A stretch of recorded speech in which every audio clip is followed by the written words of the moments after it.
Vamos lá, Filipenses, capítulo 4.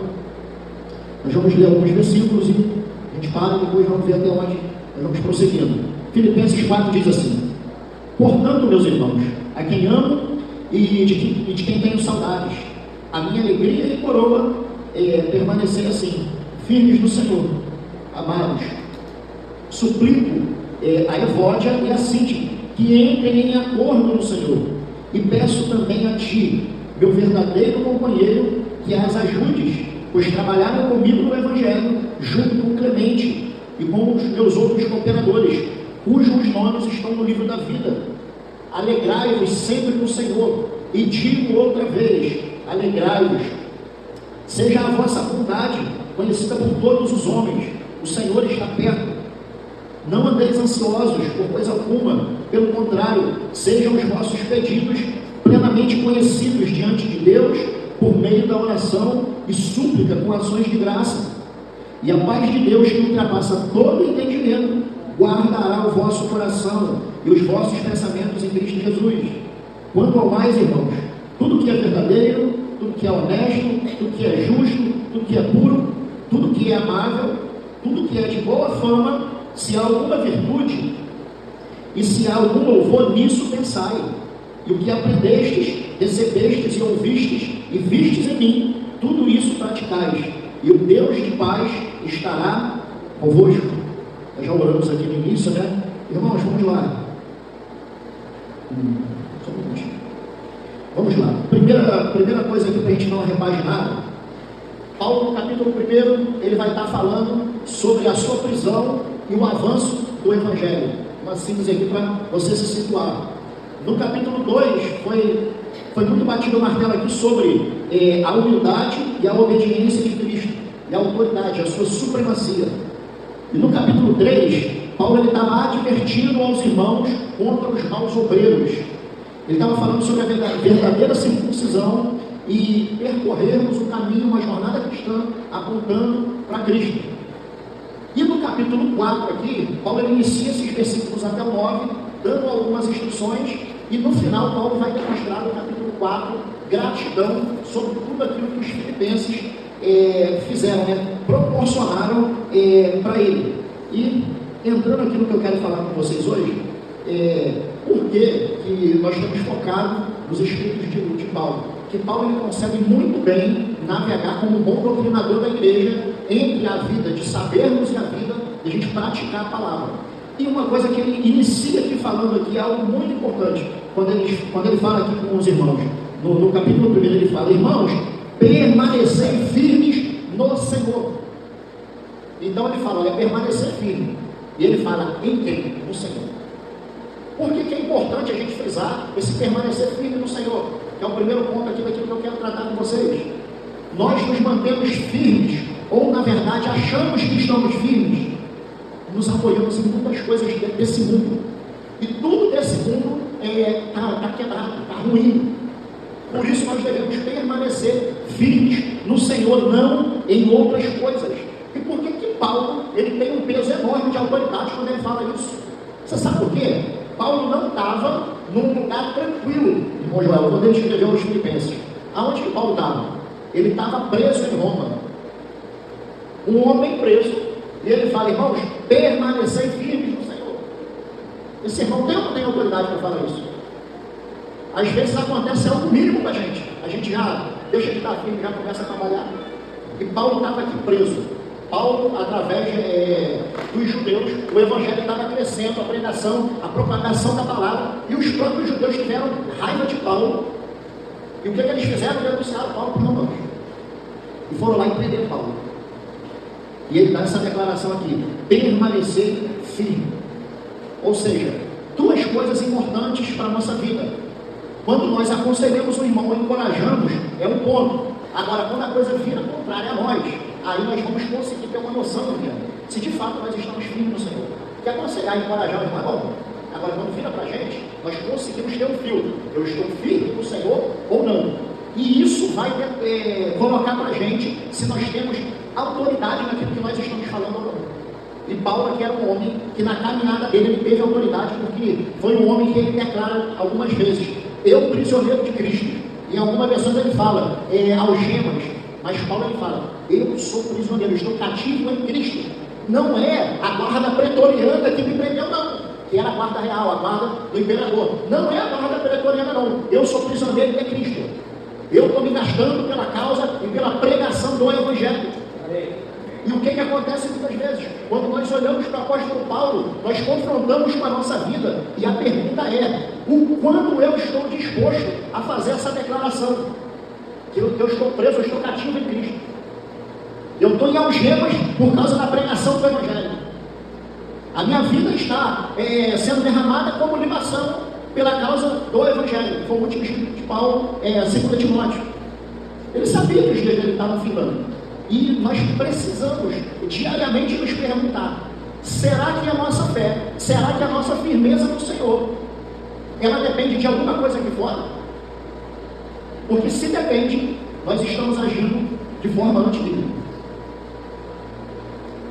Por quê? Irmãos, diante da vida ou diante da morte, Deus ele continua sendo Deus. Diante da saúde e diante da doença, ele continua sendo Deus. É invariável. Invariável. Aí, por que a nossa fé é variável?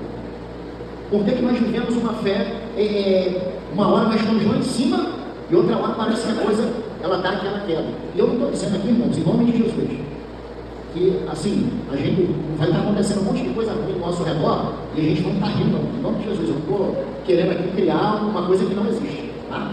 Nós sofremos, nós choramos, nós nos alegramos, nós somos seres humanos. Mas o apóstolo Paulo, diante de todas as coisas, ele continuava firme, porque ele estava apoiado na pedra angular. E o próprio Jesus, ele fala, olha, eu fui obediente até a morte de cruz. O próprio Cristo, o próprio Senhor, que é o nosso maior referencial, ele deixou isso tanto para Paulo, como para os demais apóstolos, que eram os apóstolos do Cordeiro.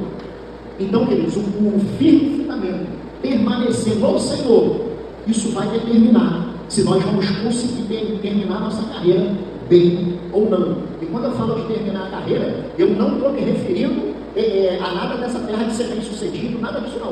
Eu estou falando da nossa carreira no Senhor. A gente chegar naquele dia e ouvir da voz do Senhor, vinde bendito de meu Pai. Esse medo assombra meu coração, irmão. Quando eu leio Mateus 7, que o Senhor fala, apartai-vos de mim que eu não vos conheço, isso assombra o meu coração, porque isso é uma fala para cristão. Por isso que nós precisamos estar firmes no Senhor, firmes na sã doutrina. Você quer ver algo terrível? Muitas pessoas hoje, elas estão firmes nas suas convicções. Irmãos, sinceramente, o que não entenda por mal, o nosso pensamento, o nosso sentimento, ele não está descartado não, mas não entenda por mal. Mas o que eu acho, ou o que nós achamos, isso é secundário. Isso é secundário. O que é primário? Mandamento, doutrina, obediência. Isso é primário. Ah, mas eu penso isso e tal. Aí quando você vai ver, está descontrando com as escrituras. Então joga o que você pensa no lixo e vai para o mandamento. Porque a gente é acostumado a construir igreja mediante o seguinte, isso é um erro da igreja do século XXI, não é só o erro da maioria não, é o erro da igreja do século XXI. Nós estamos acostumados a pensar a igreja a um ambiente legalzinho que a gente vai ficar bem confortável, isso não é igreja. Eu não estou dizendo que a gente vai ficar mal o tempo inteiro não, mas o propósito da igreja não é formar um clube social para que nós possamos nos sentir bem a cada reunião e sentir aquele arrepio, não. A igreja não é isso. A igreja ela é o museu de Deus e ela vai ser luz para quem está no meio das trevas. E a ponte, o início, a partida é a sã doutrina, para que a igreja seja bíblica e sagrada. E parece assim, uma coisa de outro mundo, quando nós falamos assim, a igreja, procure uma igreja bíblica, procure um lugar bíblico. Aí a pergunta que vem, todo lugar não é bíblico? Não é. Tem lugar que a igreja está dizendo. E nós precisamos tomar cuidado com a nossa vida, cada um de nós aqui, para que a gente não caia no lugar das meias verdades. Para que a gente não comece a olhar para a Bíblia e querer absorver o texto que vai massagear o nosso coração e deixe de comer a parte das ervas amargas. Ou comemos tudo ou não comemos nada. Ou o Senhor tem tudo nosso ou não tem nada. Permanecer firme nisso. Não tem variação. Vamos seguindo aqui. O segundo ponto aqui que Paulo trata Isso aqui aconteceu só naquela igreja, tá? Nos nossos dias parece que não acontece, não, estou brincando, não acontece. É o seguinte, o ajuste dos relacionamentos. Ele fala assim, olha, suplico a Evódia e a Síntique que entrem em acordo com o Senhor. Ou seja, eram irmãs preciosas que trabalharam na cooperação do Evangelho, só que essas irmãs, por algum motivo, elas estavam em desacordo. Essas irmãs, por algum motivo, elas estavam em desarmonia. E às vezes nós queremos, por isso que nós precisamos, por caminhar com uma vida de comunhão profunda, nós precisamos alinhar os nossos relacionamentos. Desarmonia, uma permanência na desarmonia, isso desonra a Deus. Porque o Pai, o Filho e o Espírito, eles trabalham em concordância, em harmonia entre si. E muitas vezes nos nossos relacionamentos interpessoais, nós temos problemas, mas nós não queremos resolver esses problemas. E aí, como é que a gente faz com isso? O tempo vai resolver? Não vai. Nós precisamos estar num lugar de maturidade para resolver de forma sadia e madura os nossos problemas, as nossas desavenças uns com os outros. Ou você acha que só aqui com as duas irmãs aqui que aconteceu isso? Paulo fala, vai na 1 Coríntios, 2 Coríntios, você sai de aprender com a igreja. Você sai de aprender. Paulo tratando de tantos assuntos lá, que Paulo fala, olha, o negócio está tão feio. Ele tratando lá no 1 Coríntios, o negócio está tão feio no meio de vocês, que nem no meio dos pagãos tem tanta coisa ruim no meio de vocês. Você vê, o Paulo falando, está na palavra de Deus, não sou eu que estou falando aqui não. Então, esse ponto da gente resolver os nossos dilemas uns com os outros, uma hora acontece. Isso é fundamental. E quanto mais difícil é para eu sentar com o irmão, para resolver um problema, para resolver uma demanda, quanto mais difícil isso é para mim, isso revela também algo para o nosso interior. Isso revela que tem muito mais ainda do nosso eu lá em cima do que a vida do Espírito. E quando nós temos essa consciência, isso é bom. Você sabe por quê? Porque nós entendemos, não preciso mortificar, continuar no processo da mortificação mais e mais da minha carne. Porque, irmãos, nós não podemos trabalhar preocupados com a nossa reputação. Eu costumo dizer que o corpo de Cristo, muitas vezes, não todos, mas muitas vezes, as pessoas estão mais preocupadas com a reputação. Irmão, se eu tiver que, eu posso estar certo no assunto, mas se eu tiver que pedir desculpa para manter a unidade do Espírito pelo vínculo da paz, eu peço, irmão, eu zero com isso. Nós precisamos ter maturidade para lidar com os relacionamentos. Efésios capítulo 4:16 diz a seguinte coisa, que nele quem é em Cristo, o corpo inteiro é ajustado pelo auxílio de cada ligadura, cada junta, e vai crescendo em amor. Em nenhum momento a Bíblia fala que não vai ter problemas no seio da igreja, mas há um caminho para que as coisas se resolvam, biblicamente. E nós precisamos estar pautados desse conselho. Um outro ponto que Paulo vai destacando aqui entre os irmãos, Paulo vai estar dizendo aqui, olha, e peço a ti, meu verdadeiro companheiro, que as ajude, pois trabalharam comigo no Evangelho, junto com Clemente e com os meus outros cooperadores, cujos nomes estão no livro da vida. Ou seja, irmãos trabalhando coletivamente. E Paulo vai lá e fala com os outros, olha, ajudem elas a resolver essas questões. O primeiro ponto foi permanecer firme, o segundo, ajustar relacionamentos, e o terceiro é cooperação mútua. Nós precisamos cooperar uns com a vida dos outros. Irmãos, a vida da igreja, entenda, quando nós falamos aqui que a vida da igreja, ela não se resume ao domingo e à terça, isso assim, é um pensamento miserável. Se eu entender que a vida da igreja, ela se resume ao culto público de domingo e a reunião caseira de terça somente, isso é um pensamento miserável. Porque a vida da igreja, ela fica entre os domingos, entre a semana, de segunda a segunda.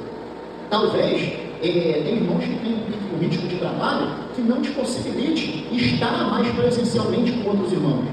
Mas nada que vai nos impedir de fazer, você sabe o quê? Nós estamos num momento de oração lá, lembramos do irmão, pega o telefone, passa uma mensagem. Que talvez, o que para você é insignificante, para o irmão é um bálsamo. É um bálsamo. Seu irmão, eu estava orando por você aqui agora, eu tive uma impressão, e vai lá. Ou se você não sentiu nada, simplesmente, irmãos, coloque a comunhão em ação. Irmão, tudo bem? Ou irmã, tudo bem? Como é que você está? Como é que está a família? O que para a gente talvez é insignificante, que para mim não é, para mim é muito importante isso. Para o outro é um bálsamo. Nós precisamos desenvolver esse trabalho, essa cooperação mútua no corpo de Cristo. A pregação do Evangelho é a mesma coisa. não é sobre algumas pessoas, mas o corpo inteiro que precisa estar envolvido nisso. Nós estamos aqui num ambiente fora da igreja, no nosso trabalho, em algum momento, alguém vai abrir um espaço para a gente falar de Deus. Ou alguém vai ter uma curiosidade, por que essa pessoa é diferente? E é nesse momento que a gente prega o Evangelho. Irmãos, a pregação do Evangelho, a parte mais tranquila é essa daqui, ó, essa vida nossa aqui de domingo da igreja caseira. Agora, a parte mais tensa do Evangelho é a pregação fora, no ambiente de trabalho, no ambiente da faculdade. E nós precisamos nos perguntar, aonde eu estou estabelecido? Seja no trabalho, seja na faculdade, aonde for. Eu tenho honrado a Deus?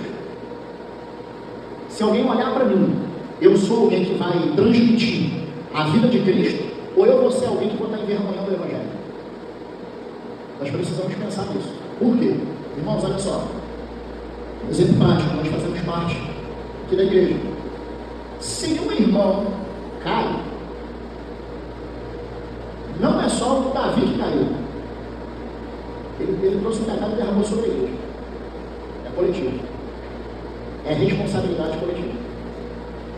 Aí você já parou para pensar a seguinte coisa? Quando nós escutamos isso?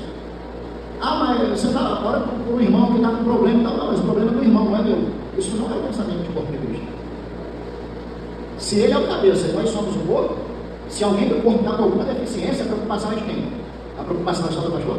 A preocupação é só da liderança da igreja? É só dos pastores caseiros? Claro que não. A preocupação é do corpo. Nós precisamos entender isso. Então nós oramos pelos pecados que cometemos, pedimos perdão e oramos também, nos comprometemos em pedir perdão pelo pecado coletivo do corpo. Cristo ele fez o quê? O sacrifício ele foi em prol do quê?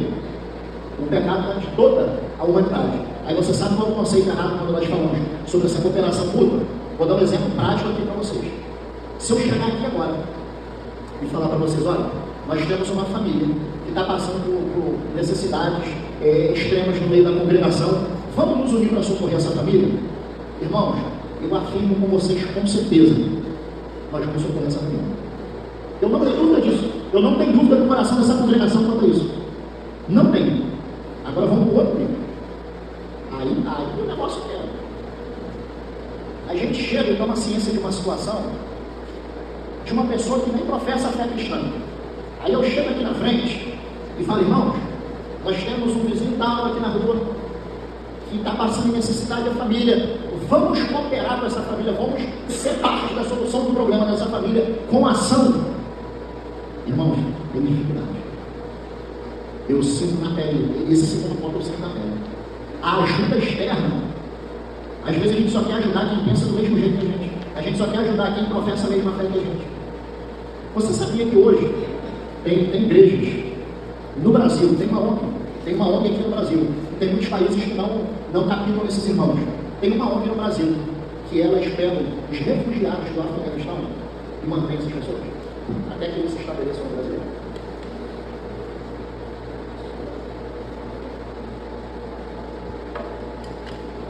Vocês já ouviram falar não sei o nome correto, da instituição, associação Paraná? São pessoas que recebem esses irmãos. E para a gente, assim, às vezes é uma abominação, é terrorista, não sei o quê. Não, são pessoas comuns. E abraçam esses irmãos, acolhem. Tem um fundo que ampara esses irmãos 1 ano e meio. Para viver dignamente, enquanto sai a documentação deles no Brasil, enquanto eles são ensinados a língua nossa, para que eles possam ser inseridos no mercado de trabalho. Aí esse processo é 1 ano e meio. Ou seja, está ajudando quem é de fora, quem nem professa até cristã. E ninguém está descendo o Evangelho agora abaixo deles, não. Você sabe como eu acredito profundamente que eles se convertem ao Evangelho? Quando eles olham e veem uma pouca igreja. A vida comunitária. E outra coisa, uma das maiores bases de sustentação do Maracá são as redes de igreja. Muitos irmãos acolhem essas pessoas quando eles chegam de primeira instância nas suas casas até que aluguem uma casa para esses irmãos. Às vezes chega alguém no Rio de Janeiro, acolhe gente aqui, acolhe gente em São Paulo, acolhe pessoas em Santa Catarina. É o trabalho para fora. Nós não estamos fechados no cerco onde nós trabalhamos em prol somente daqueles que são da fé. Porque hoje nós estamos aqui, mas outra hora não. E alguém dedicou tempo para pregar o Evangelho para que hoje nós estivéssemos aqui. Ou alguém chegou sozinho na igreja. Ou depois, sabe, é o caso mínimo. A maioria, alguém pregou o evangelho para a gente. Na maioria das vezes, alguém, quando nós não éramos cristãos, foi chato com a gente. O sentimento nosso era esse, pelo menos o meu. Eu tinha um amigo que assim, eu via ele assim, vivendo, já descia que é rápido. Pô, mas já vai falar de Jesus para mim e tal, não sei o que. Irmãos, isso é feio. Às vezes nós queremos mudar as pessoas, mas o nosso papel não é esse. É só pregar o evangelho. É só cooperar com o que o Senhor está fazendo. Você sabe qual foi o resultado da chatice de algumas pessoas? Até hoje eu não me esqueço. Janeiro de 2009. Eu trabalhando na mediação de uma das áreas do Rio de Janeiro que tem maior prostitutinha, que hoje caiu muito, que é a Vila Mimosa. Trabalhava ali na obra, aqui no canteiro, a gente saía, atravessava a rua, quem quisesse entrava para aquele lado. Quantas vezes a gente teve que correr lá dentro para tirar funcionário que se meteu em confusão lá dentro para não morrer. E eu lembro até hoje, eu compartilhei isso em alguma reunião caseira, que eu passando no canteiro de obras, eu ouvi na guarita do quarto o hino, e aquilo chamou a minha atenção naquele momento ali, e ali eu pude perceber, eu fiquei quietinho atrás da guarita do guarda. Ninguém estava com a Bíblia aberta citando o texto para mim, ninguém estava falando nada, mas eu senti que ali o Espírito Santo foi uma hora que ele capturou meu coração. Mas antes dele trabalhar, alguém falou de Jesus. Eu não esperava que isso ia acontecer naquele lugar. Pô, no canteiro de obra, máquina, barulho para tudo quanto é lado. Eu esperava que ia acontecer na igreja.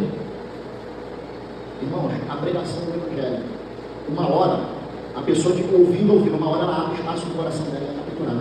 Por isso que a igreja precisa desenvolver esse trabalho mútuo. O quarto ponto aqui é: alegrai-vos sempre no Senhor. E digo outra vez, alegrai-vos. Nós precisamos nos alegrar no Senhor. Separe algo no teu coração. Nós viemos agora da outra série e falamos disso. A alegria, fruto do Espírito, não tem nada a ver com nada aqui do lado de fora. O que afeta a nossa vida aqui do lado de fora é a felicidade. E ela está atrelada com o momento que nós estamos vivendo. Mas a alegria, o fruto do Espírito, a todo tempo nós vamos estar desenvolvendo isso com o Senhor. Ou, pelo menos, quem não desenvolveu, procurar desenvolver. Porque vocês já pararam para observar o tanto de coisas externas que estão acontecendo e de certa forma estão afetando o nosso interior. Mas aí tem um conceito bíblico para isso. Alegrai-vos sempre em quem? No Senhor. E digo outra vez, alegrai-vos. É nele. Não é o que eu estou vivendo agora. Eu posso estar tendo uma felicidade agora por um momento, mas uma hora o dia mal vai bater na minha porta. E aí? Na sexta-feira aconteceu um negócio que eu ri pra caramba. Eu passei um zap por Davi falando: irmão, ora por isso, me ajuda com oração nessa questão, nessa situação e tal. Aí o Davi, a gente trocando mensagem no zap, aí o Davi me encorajando: não, irmão, é isso, aquilo, outro e tal. Aí meia hora depois o Davi me passa o zap: irmão, ora por mim, deu ruim em mim. Eu falei: cara, isso é a beleza da vida da igreja, né, cara? Isso é a beleza da vida comunitária. Aí eu ri em casa e ele falou: rapaz, a gente tem que orar mais. Mas isso, irmão, você sabe o que é isso? Isso é a vida comunitária. Assim, nós encorajamos uns aos outros e também somos encorajados. Eu compartilho a situação com o Davi, compartilhei com o Antônio, porque para receber encorajamento, para receber conselho, porque nós não somos detentores de tudo. E assim, foi um negócio assim, foi triste, mas e assim, Davi, eu olhei para o lado, eu olhei para o outro, eu falei: rapaz, a gente precisa mais se apegar e falar de Paulo. Paulo, no capítulo 2 de Filipenses, ele estava no embrólio, ele terrível. Ele: olha, eu na verdade, eu quero estar com o Senhor. Para mim é melhor. Mas, para o vosso benefício, eu vou ter que ficar. Aí eu falei: cara, eu acho que eu estou mais definido do que Paulo aqui nesse assunto. Porque assim, eu já trilhar o caminho do Senhor, nada. Mas vamos lá. Mas isso irmãos, a beleza do corpo. Quando nós falamos sobre nos alegrarmos no Senhor, nós estamos dizendo o seguinte: o nosso interior ele vai se desgastar. O nosso exterior, ele vai se desgastar. Mas o nosso interior, dia após dia, ele vai estar sendo renovado e revigorado no Senhor. Porque nós estamos nele. E o quinto ponto aqui para a gente fechar, Paulo vai estar falando sobre uma coisa aqui. Ele vai estar dizendo: olha, não andeis ansiosos por coisa alguma. Pelo contrário, sejam os vossos pedidos plenamente conhecidos diante de Deus, por meio de oração e súplica com orações de graça. E a paz de Deus, que ultrapassa todo entendimento, guardará o vosso coração e os vossos pensamentos em Cristo Jesus. Irmãos, uma coisa bem prática. O que é a ansiedade? A ansiedade nada mais, nada menos é a nossa mente pensando um monte de coisas ao mesmo tempo e no final a gente não chega lá. A gente pensa 10 mil coisas, no final nós não definimos nada. De um dos problemas que pensamos. A ansiedade, ela está muito ligada a vamos dizer assim, a um pré-sofrimento por aquilo que está por vir. E que ainda a gente sofre coisas que nem vão acontecer. Semana passada o Antônio falou aqui sobre a depressão, está muito ligada, né, ao nosso passado, aquilo que nós vivemos no passado. Ele falou sobre a ansiedade, uma expectativa acima da média no futuro. E ele falou sobre o estresse, que é do presente momento. Só que essa ansiedade pelo futuro é o que vai arrebentar a gente no presente, o estresse. E o que isso revela para a gente? A ansiedade, ela revela para a gente que nós precisamos ir mais fundo na nossa confiança no Senhor. Irmãos, vamos ser francos. A nossa aflição diante de algumas questões, diante de alguns problemas cotidianos da vida comum, a nossa aflição vai mudar uma vírgula disso? Não vai. Eu não estou dizendo que ninguém tem que cruzar o braço diante dos problemas, mas o que eu estou dizendo é, quando há um depositar de confiança no Senhor, nós não vamos ter essa coisa de ansiedade excessiva. Ou confiamos, ou não. Hebreus 4, se eu não me engano, versículo 16, ele vai estar dizendo, olha, achegai-vos com confiança diante do trono da graça, aleluia, a fim de que no tempo oportuno sejamos socorridos. Amém. Confiança no trono da graça e no tempo oportuno. Mas esse tempo oportuno não é no nosso tempo, é no tempo de Deus. E muitas vezes nós configuramos que esse tempo oportuno para a gente tem que ser agora. O ansioso é assim, é agora, hoje. Não. Mas é se achegar a Deus com confiança e no tempo oportuno nós vamos ser socorridos. Nós precisamos pensar nessas coisas. E quando nós falamos sobre ansiedade, sobre depressão, há um perigo que ronda o meio cristão. Irmãos, nem sempre a depressão ela vai estar ligada a questões espirituais. Nem sempre. E no meio cristão, nós atrelamos a depressão, nós atrelamos a ansiedade, ou qualquer outro tipo de transtorno. Nós atrelamos o seguinte: falta de fé. Ou eu estou errado? Eu não estou tendo fé. Mas eu não posso ser um terapeuta porque isso é falta de fé. Quem disse isso? Eu vou dar um exemplo para vocês aqui. Existiu um camarada na história, que ele foi tido como príncipe dos pregadores, que foi Spurgeon. Você sabe o que aconteceu com Spurgeon? Ele tinha uma doença, se não me engano, era chamada gota. Eu não sou médico, não vou falar que não sou médico. Mas devido a essa doença, ele desenvolveu um nível muito profundo de depressão, a tal ponto que tinha períodos na vida dele, mano, que os diáconos tinham que ir lá pegar ele para levar para a igreja. Era a fé que estava faltando em Spurgeon. Camarada que recebeu o nome de príncipe dos pregadores, era a fé que faltava na vida desse homem? Não. Agora, essa ansiedade aqui, que Paulo está tratando aqui, é uma ansiedade de o quê? É que nós estamos nos desgastando porque estamos distantes do Senhor. A nossa vida não está correspondendo com as expectativas do Senhor. Você quer ver uma coisa quando vai estar dizendo aqui, que os vossos pedidos sejam plenamente conhecidos diante de Deus por meio da oração. A oração é uma conversa nossa com o Senhor. Aí, quando a coisa está bem apertada, ele usa uma outra palavrinha aqui, que é diferente da oração. A súplica. A súplica nós vamos estar numa intensidade muito maior. Nós vamos estar rogando ao Senhor, pedindo ao Senhor, Senhor, intervenha em nome de Jesus nessa situação. Essa ansiedade, ela está muito atrelada a gente viver assim, uma vida distante, uma vida que nós estamos distantes de Deus e a nossa confiança não está alcançando na medida correta.